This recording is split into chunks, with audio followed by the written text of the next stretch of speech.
as he drove. She wanted to say more about whatever she'd seen on the top of Hangman's Ridge, but thought she'd better shut up.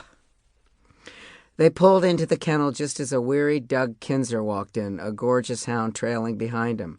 "Archie!" Sister's voice carried reproach as she stepped out of the truck.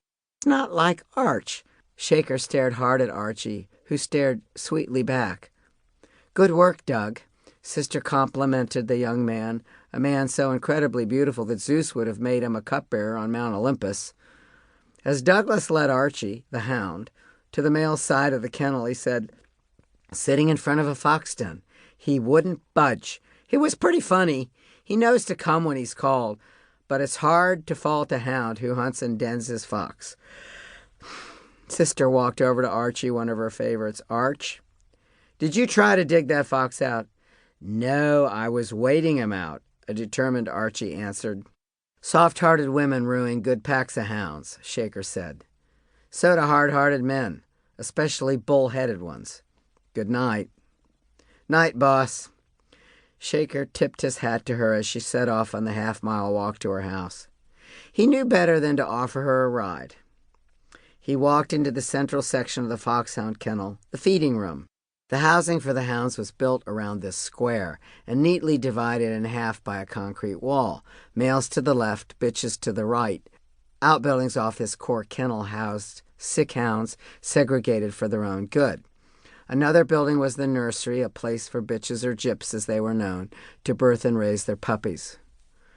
Where was he this time? Sitting down on the other side of Hangman's Ridge, just sitting there looking up at the hanging tree. On the ridge or at the bottom? At the bottom. See any tracks? No.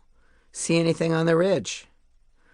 Doug lowered his eyes, a brief flash of embarrassment. Yeah. Someone up there with an old scythe over their shoulder. Couldn't see their face. Had a cloak, kind of, with a hood. Like death. Well, like the drawings, I guess.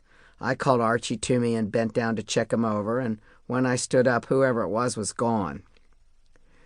Shaker opened the heavy metal gate, turning Archie into the sleeping area where the other dog hounds burrowed in straw, raised their heads, then lowered them. They'd hunted hard that day and were curled up for the night. Sister said she saw him too.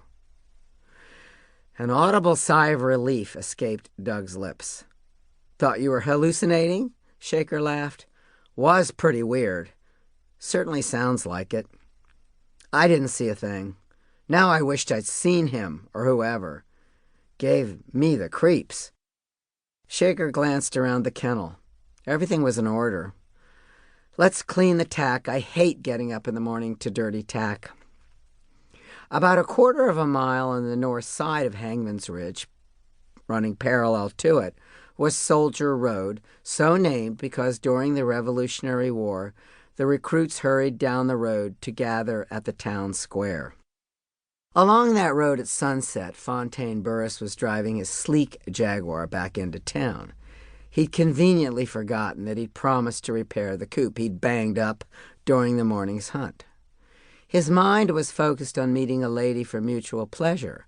If he timed it exactly right, he'd be home in time for dinner. A cloaked figure, scythe on his shoulder, beckoned to him as he drove along the ridge.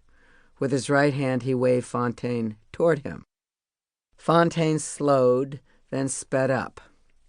When he reached his affairette of the month, the beautiful and much younger Cody Jean Franklin, the first thing he said to her was, "That goddamn Crawford Howard tried to scare me today. First he ran me into a coop on Sister's land." He paused, remembering he'd not fixed it.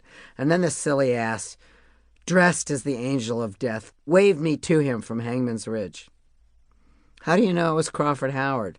"Who else would do that? He hates me." "What did he think he'd do, scare me to death?" "Did you see his face?" Cody sensibly asked.